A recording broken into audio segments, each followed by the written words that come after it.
हमारे यहाँ पर भी इतने सारे हिंदू और मुस्लिम एक साथ खड़े हैं। मुझे अच्छे से पता है कि कभी भी कोई घटना होगी, कोई दंगे फसाद करवाए जाएंगे, करता कोई नहीं है, करवाए जाएंगे। मैं किसी भी मुस्लिम एरिया में जाकर के हिंदू एरिया ज़्यादा सुरक्षित रहूँगा, मुझे अच्छी तरीके से पता है। मैंने कल परसों भी बोला जामा मस्जिद मेरा घर है, मैं एकदम प्योर हिंदू हूँ। ज्ञानव्यापी में शिवलिंग नहीं चाहिए? मुझे बिल्कुल नहीं चाहिए। मुझे शिवलिंग, अरे शिव मेरे अंदर है, मुझे क्यों चाहिए शिवलिंग? मैं यही हाथ जोड़ करके प्रणाम को हम कहते हैं ना, भगवान कन कन में है, अल्लाह कन कन में है, हमको क्यों चाहिए मंदिर में? नमस्कार, जनता लाइव देख रहे हैं आप और मैं हूं आपके साथ पूजा। इस वक्त मेरे साथ नेशनल हॉकर फेडरेशन से संदीप हैं और यहाँ आज इंटरनेशनल हॉकर्स डे को सेलिब्रेट किया जा रहा था और उनसे रिलेटेड जो समस्याएं हैं उन पर किस तरीके से आगे काम किया जा सकता है और उनके साथ जो ज्यादतियाँ होती हैं उन्हें कैसे रोका जा सकता है, इन तमाम मुद्दों पर चर्चा हो रही थी। संदीप, लगातार 2014 से कानून पास है, लेकिन उसके बाद भी अभी तक ये जो लोग हैं रोज़ पुलिस से प्रताड़ित होते हैं, एमसीडी से प्रताड़ित होते हैं और अब बुलडोज़र का डर लिए अपने अपने दुकान चला रहे हैं। तो इसे कैसे देख रहे हैं? नहीं, ये पूरी तरीके से गैर कानूनी है। ये जो कार्रवाई हो रही है एडमिनिस्ट्रेशन की तरफ से, एडमिनिस्ट्रेशन सीधा मैं एकदम ओपनली कैमरे में कह सकता हूँ कि गुंडागर्दी कर रही है, क्योंकि इनके पास ना तो कोई एविडेंस होता है ना तो कोई नोटिस होता है। हमारे कानून में जो स्ट्रीट वेंडर एक्ट बना, उस एक्ट के प्रावधान के आधार पर दिल्ली सरकार को स्कीम बनानी थी। 3 अक्टूबर 2019 को दिल्ली सरकार की स्कीम नोटिफाई हो चुकी है। अब इस कानून को लागू ना करने का कोई कारण नहीं है। एडमिनिस्ट्रेशन इतना गंदा बिहेवियर लेकर के चलता है कि वो टीवीसी की मीटिंग में, इस कानून के तहत एक प्रावधान है टाउन वेंडिंग कमेटी का कि स्ट्रीट वेंडर के ऊपर कोई भी कार्रवाई होनी है, स्ट्रीट वेंडर का कोई भी काम होना है तो वो टाउन वेंडिंग कमेटी की मीटिंग से ही तय किया जा सकता है। मगर टाउन वेंडिंग कमेटी की मीटिंग में बैठ करके एडमिनिस्ट्रेशन ये कहता है, डिप्टी कमिश्नर ये कहते हैं कि हम इस कानून को नहीं मानते, हम अपने म्युनिसिपल एक्ट के आधार पर काम करेंगे। और उनका ये कहना होता है, ये एक आईएएस ऑफिसर ये कहता है कि म्युनिसिपल एक्ट पुराना एक्ट है, ये नया एक्ट है, तो हम पुराना एक्ट मानेंगे। ये पहली बार, ये आपको कोई भी सुनेगा तो ये बच्चों वाली बात लगेगी। कानून जो भी होता है वो जो नया कानून होता है उसी को माना जाता है। नया कानून लाया ही इसलिए जाता है कि पुराने कानूनों में अगर कोई गड़बड़ियां हैं तो उसको ठीक की जा सके। हमारे इस कानून में धारा 27 में एक बहुत महत्वपूर्ण प्रावधान है कि स्ट्रीट वेंडर के मामलों में कोई भी दूसरा एक्ट अगर है तो हमारा ये स्ट्रीट वेंडर एक्ट उसको सुपरसीड करता है, इसको ओवरराइडिंग इफेक्ट है। कोर्ट जाने की बात कर रहे हैं, न्याय की बात कर रहे हैं, कोर्ट सारी मंदिर मस्जिद में बिजी है। वो उनको फैसला करना है कि मंदिर है या मस्जिद है, आज से 400 साल पहले क्या था। आपकी बात कहाँ सुनी जाएगी? यही तो समस्या है हमारी कि मंदिर मस्जिद कौन जा सकता है? हमारा जो गरीब, हमारा जो स्ट्रीट वेंडर भूखा मर रहा है, जिसके बच्चे को स्कूल नहीं भेज सकता है, वो मंदिर भेज करके उसको पंडिताई सिखा लेगा या मस्जिद भेज करके उसको मौलवी का काम सिखा लेगा और उससे उसकी रोजी रोटी चल जाएगी क्या? हमारे बच्चे पढ़े नहीं, हमारे बच्चे सिर्फ धर्म और कर्म में रह जाएं तो क्या धर्म कर्म, कोई भी जानकार पंडित मौलवी बता सकते हैं कि क्या धर्म कर्म भूखे पेट हो सकता है? क्या भगवान की पूजा भूखे पेट हो सकती है? उसके घर में उसका बच्चा अगर भूखे रो रहा है तो क्या वो भगवान की पूजा कर सकता है? वो भगवान की पूजा करने के लिए भी और मस्जिद में नमाज पढ़ने के लिए भी उसके मन में उतनी शांति होनी चाहिए कि उसका परिवार पल रहा है, उसका बच्चा स्कूल जा सकता है। और यही एक ऊपर वाले से भी हमारी प्रार्थना होती है कि हमारा परिवार सुख चैन से जी सके। तो क्या ये जिस तरीके से एविक्शन की कार्रवाई हो रही है लगातार हिंदू मुस्लिम के नाम पे, हमारे स्ट्रीट वेंडर में कभी कोई हिंदू मुस्लिम की बात नहीं होती। हमारे जामा मस्जिद के पास हमने इफ्तार पार्टी की थी, उसमें 70% मुस्लिम हिंदू साथी थे, मुस्लिम कम थे। हमारा कहीं कोई समस्या नहीं है। जामा मस्जिद के बाहर जय माता दी का नारा लगता है। तो बुलडोजर भी कहाँ हिंदू मुस्लिम देखता है? गुप्ता जी का भी घर टूटता है, उनकी भी दुकान टूटती है। एग्जैक्टली, यही तो हम समझाना चाहते हैं उन सभी, जो भी आपके माध्यम से वो आम जनता ये देखेगी, उसको ये समझना जरूरी है कि बुलडोजर जिसके ऊपर चलाया जा रहा है, एक तो आपको बहुत ही गलत पिक्चर दिखाया जा रहा है, आपको भ्रम में रखा जा रहा है कि किसी अतिक्रमणकारी का कब्जा तोड़ा जा रहा है। नहीं, जिस स्ट्रीट वेंडर को तोड़ा जा रहा है उसके लिए 2014 में 8 साल पुराना कानून है और उस कानून में पूरा प्रावधान है कि किसी भी स्ट्रीट वेंडर को जो अपना रोजी रोटी, अपनी लाइवलीहुड कमा रहा है, उसको आप सर्वे करेंगे, सर्टिफिकेट ऑफ वेंडिंग इशू करेंगे और उसको जब तक आप कोई अल्टरनेट व्यवस्था नहीं देंगे, उसको वेंडिंग जोन में दुकान नहीं देंगे, आप उसकी पुरानी जगह को हाथ भी नहीं लगा सकते। यहाँ दिल्ली में इतनी खराब हालत है, हीनियस क्राइम कर रहे हैं एडमिनिस्ट्रेशन यहाँ पे कि वो ना सिर्फ स्ट्रीट वेंडिंग सर्टिफिकेट को, जो उन्होंने ही जारी किया, म्युनिसिपल कॉर्पोरेशन ने स्ट्रीट वेंडिंग सर्टिफिकेट जारी किया और उसके बाद उसको वो मानने से मना कर देते हैं।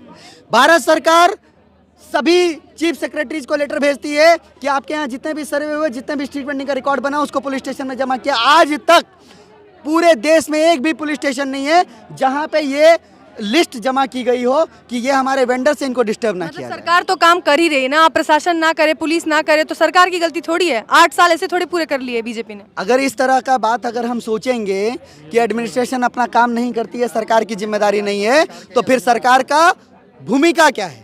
फिर हम सरकारें चुनते क्यों हैं? जिस एडमिनिस्ट्रेशन ने हमारे कानून की धज्जियां उड़ाते हुए हम पर इतनी बर्बरतापूर्ण कार्रवाई की, अगर वो एडमिनिस्ट्रेशन की इतनी ताकत होती है कि वो फिर भी कहता है कि जाओ तुमको जो करना है कर लो, हमारा कुछ नहीं बिगड़ेगा, तो फिर ऐसी सरकार का क्या काम है? फिर क्या फ़ायदा?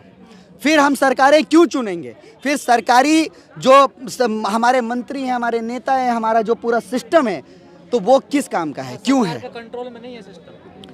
मुझे नहीं पता, ये तो जग जाहिर सी बात है। जब कानून हमारे फेवर में है और सरकार अगर एक तरफ चाहती है कि हमको बचाएं, हमको ये करे, सरकार का ये ओपिनियन है, और उसके बाद भी एडमिनिस्ट्रेशन इस तरीके से बर्बरतापूर्ण कार्रवाई कर सकता है, तो फिर उनके कंट्रोल के बाहर है। लेकिन संदीप जी, 5 साल के कार्यकाल को देखने के बाद आज ही के दिन दूसरे टेन्योर के लिए प्रधानमंत्री ने शपथ ग्रहण किया था, और आज 8 साल पूरे हो गए हैं, तो कुछ देख के ही तो वोट किया ना लोगों ने दोबारा।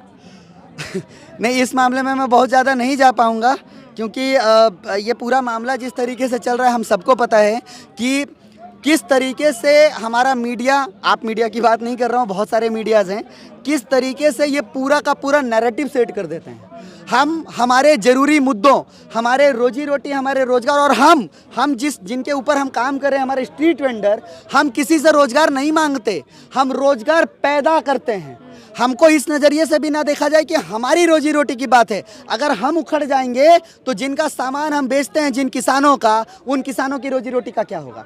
हम उखड़ जाएंगे तो वो मजदूर जो हमारा सामान ढोते हैं, उनका परिवार कैसे चलेगा? हम उखड़ जाएंगे तो जिनका जो छोटी कंपनियों में, कॉटन इंडस्ट्रीज में, स्मॉल स्केल इंडस्ट्रीज में जो कपड़े और सामान बनते हैं, जो हम बेचते हैं सड़कों पे, उनके कर्मचारी का क्या होगा? और हम उखड़ जाएंगे तो सबसे ज़रूरी बात, दिल्ली, अगर हम दिल्ली में खड़े हैं, दिल्ली में पूरे देश भर से स्टूडेंट पढ़ने आते हैं। क्या सक्षम से सक्षम परिवार का इतनी क्षमता है कि जब वो अपने बच्चे को पढ़ने दिल्ली भेजता है तो हर एक चाय की कॉफ़ी के लिए 250 रुपया इस रेस्टोरेंट में पे करने का वो पैसा दे, वो रेस्टोरेंट में खाना खाने के लिए 500 रुपया पर प्लेट का पैसा दे सके? ये स्ट्रीट वेंडर होता है।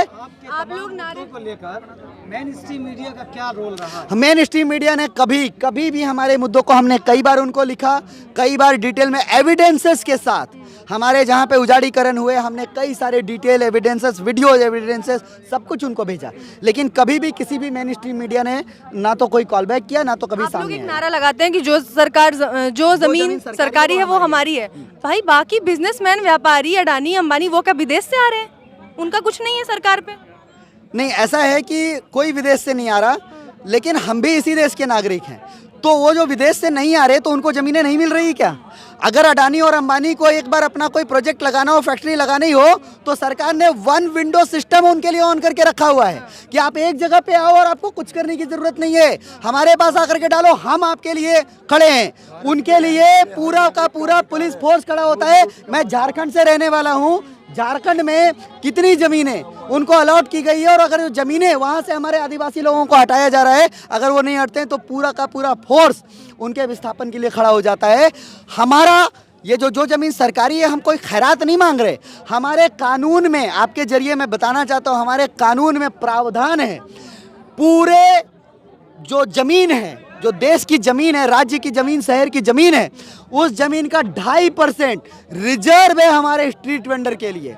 तो हम हमारा अधिकार मांग रहे हैं, जो हमको पार्लियामेंट ने, हमारे संसद ने कानून बना करके दे दिया। हमारे स्ट्रीट में आपको हमेशा एक लाइन सुनने मिलेगा, पुलिस और अथॉरिटी जब आएगी, एडमिनिस्ट्रेशन नगर पालिका वाले आएंगे, पूछेंगे तुम्हारे बाप की ज़मीन है? हाँ, ये हमारे बाप की ज़मीन है।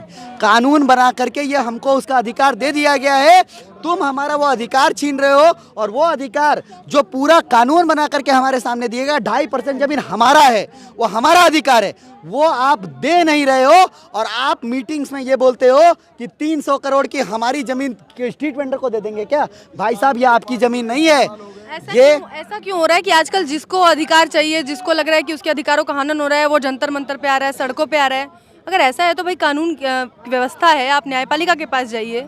यहाँ लोग मंदिर मस्जिद के लिए न्यायपालिका से लड़ रहे हैं, आप लोग अपने कानून के लिए नहीं लड़ रहे। आप बहुत सही सवाल आपने किया है। मंदिर मस्जिद की सुनवाई तो न्यायपालिका बहुत ही तीव्र गति से कर रही है, वो सेशन कोर्ट हो या हाई कोर्ट हो या सुप्रीम कोर्ट हो, फास्ट ट्रैक कोर्ट होकर के हो रहा है। और उसमें तो बहुत ही मतलब ये तेजी बढ़ती जा रही है हर स्तर पर। लेकिन जब हमारा मुद्दा जाता है, आपको जान के हैरानी होगी कि व्यापारियों ने हमारे इसी कानून को रद्द करने के लिए एनडीटीए ने 8 महीने पहले केस डाला हुआ था। उस केस में हम पार्टी नहीं थे, ये एक तरफा फैसला कर रहे थे। हमारा नेशनल हॉकर फेडरेशन पहली बार पार्टी हुआ, सारी सुनवाई हो गई, सभी का आर्गुमेंट पूरा हो चुका है। और जिस डेट में आर्गुमेंट पूरा हुआ, उसमें जज साहब ने बोला कि हमको एक सेशन और चाहिए था हमारी बात रखने के लिए। बोला नहीं, हम तो अगली डेट में फाइनल ऑर्डर दे रहे हैं, तो हम आपको समय नहीं देंगे। आज 4 महीने से ऊपर हो गया है, डेट पे डेट डाल जा रहा है, सिर्फ ऑर्डर देने के लिए उसको जानबूझ के पेंडिंग करके रखा है। जहां सुनवाई में ये बात साबित हो चुकी कि हमारे कानून को कहीं बदलाव नहीं किया जा सकता, कोई प्रावधान नहीं कि हमारे कानून में डिस्टर्बेंस हो सके, उसको जानबूझ के डिले किया जा रहा है। 4 महीने से डेट नहीं मिल रही। हमारा जो स्ट्रीट वेंडिंग इम्प्लीमेंटेशन का हमने जो पिटीशन डाला है, कोर्ट ने बोला आप अलग से पिटीशन लेके आइए। क्या दिक्कत थी उसी पिटीशन में सुनने में? जब मंदिर मस्जिद की बात होती है तब तो आप सब कुछ सुनते हो, उसमें क्यों नहीं सुना? लेकिन उसने बोला अलग से पिटीशन डालो। हमने अलग से पिटीशन डाला, हमारी पहली डेट 28 मार्च थी, आज तक पहली हियरिंग नहीं हुई है।